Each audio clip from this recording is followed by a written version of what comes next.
It's time for Mayhem, Maple Mayhem. This is the maple bourbon cask aged whiskey from Blacks in Ireland.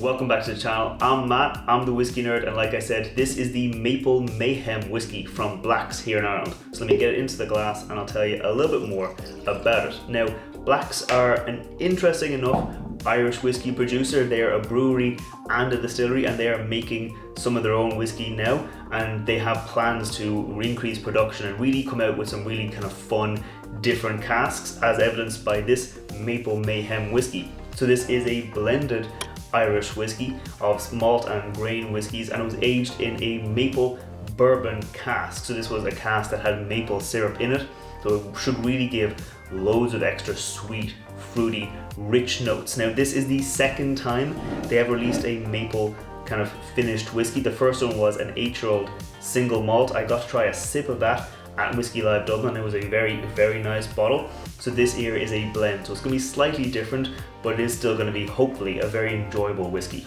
In one of my previous videos, I talked about how to upgrade your Irish whiskey collection, and one of my recommendations was to try something fun, because in Irish whiskey there's a lot of room for experimentation. There's a lot of room for distilleries to take a different direction with the whiskey and just come out with something a bit different, a bit unique, and a bit fun. So Blacks are definitely doing that. They've got maple syrup casks, they've got cherry brandy, apple brandy, they've got some very interesting casks in the works, so they are going to be releasing more and more of these kind of fun, unique, different, disruptive whiskies to the market in the near future.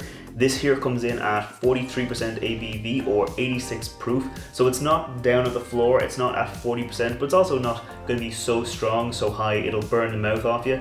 I mean, I might have liked to see it at 46%, but anything above 40 is always a plus in my book. So let's go in for the nose on the Maple Mayhem. Cheers. Okay, immediately maple syrup is jumping out of the glass. Like, it's very obvious that there's some maple syrup influence going on here. I mean, if I was sipping this, I might think that there was actually maple syrup in the glass with the whiskey. It's that strong. There's also a very good kind of vanilla and caramel and some nuttiness going on. There's actually a fair bit of nuttiness coming through the whiskey, coming through that finishing. There's a touch of oak coming through in there, but it's kind of hidden. It's beneath the vanilla, beneath the maple, beneath the caramel. Yeah, it's up beneath that nuttiness as well. The nuttiness is almost kind of like a pecan, like a caramelized pecan nut.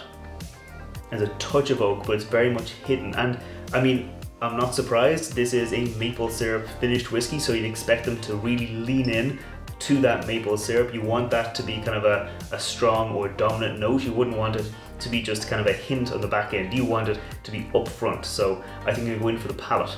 Cheers. This is an interesting whiskey. So it has this kind of really sharp bang of sweetness up front. It hits you with that maple syrup, it hits you with the vanilla, it hits you with the caramel, and then as that sweetness fades off a bit, you get the spirit, you get the kind of like almost like an ethanol. It might not be the oldest of whiskey, so it might not be the most rounded out of whiskey, so you do get a little bit of that young spirit coming in, and then in with the oak, in with the nuttiness at the end. So it's very much like almost like a little roller coaster of a whiskey. Very interesting. So I'm going to go in for a second sip and just try to get past that and focus on the flavors I can get. Cheers.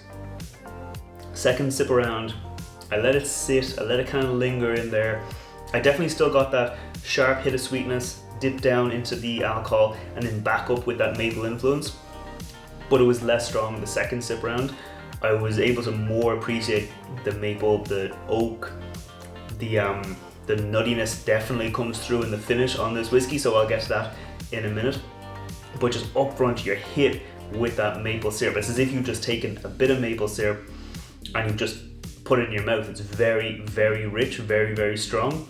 And maybe that's what's contributing to that kind of dip in the middle, that once you get over that sweetness, everything else just tastes harsh because you have so much sugar up front. When you get past that, you just taste in whiskey, and whiskey isn't going to be as sweet as maple syrup, obviously. I can already tell the finish is actually relatively short, and I think part of this whiskey is that journey, so I'm going to go in again. I'm going to talk about the finish because I think a lot of this whiskey is that journey of sweetness into oakiness. So cheers.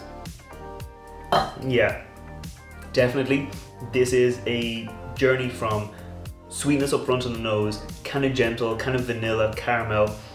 You take a sip, you get that maple, you get that vanilla, you get that touch of oak coming through. Once you get past that sweetness, in with the whiskey, but then the maple comes back at the end. You get a maple, like a caramelized pecan nut. You get some oak coming through, a nice bit of warming oak coming through, and then it fades off relatively quickly. I'm not going to say it's the cleanest of finishes because you do get that lingering sweetness. It's almost like spicy oak as well coming through, but it is a relatively short finish, and it is pretty much exactly what you'd expect from a maple bourbon finished whiskey. So I've been kind of getting to know this whiskey over the last couple of weeks, preparing for the review, so I kind of know what flavors are in it, and I've shared it with a few different people, and it's been a pretty divisive bottle. So I've got a few friends who didn't really like whiskey. They tried this, they loved it. That sweetness up front really helped carry them over the line, really helped them get past the whiskey kind of flavors that they aren't used to. Other friends didn't really enjoy it that much. That dip in the middle was quite jarring to them, I think, and they weren't really used to it. And this is very different finishing. Like, not many Irish whiskies are finished in maple syrup. The only other maple syrup whiskey finish that I can think of was also made by blacks, so it's a kind of a unique enough experience, so maybe they just weren't used to it. But it's just an interesting whiskey. I'm not sure that I would 100% recommend everyone go out and buy this whiskey because it is just a bit different, just a bit kind of on the weirder side. I definitely enjoy it. I like the fact that they're trying something new. I'm probably going to make a couple of cocktails with this whiskey just to try and lean into that maple syrup. I might make a maple old fashioned. I might make maybe a kind of a sweeter cocktail just to take advantage of that maple bourbon finish. But it's definitely one that maybe you should try a sip of it before you buy it, because you might just love it or you might just hate it.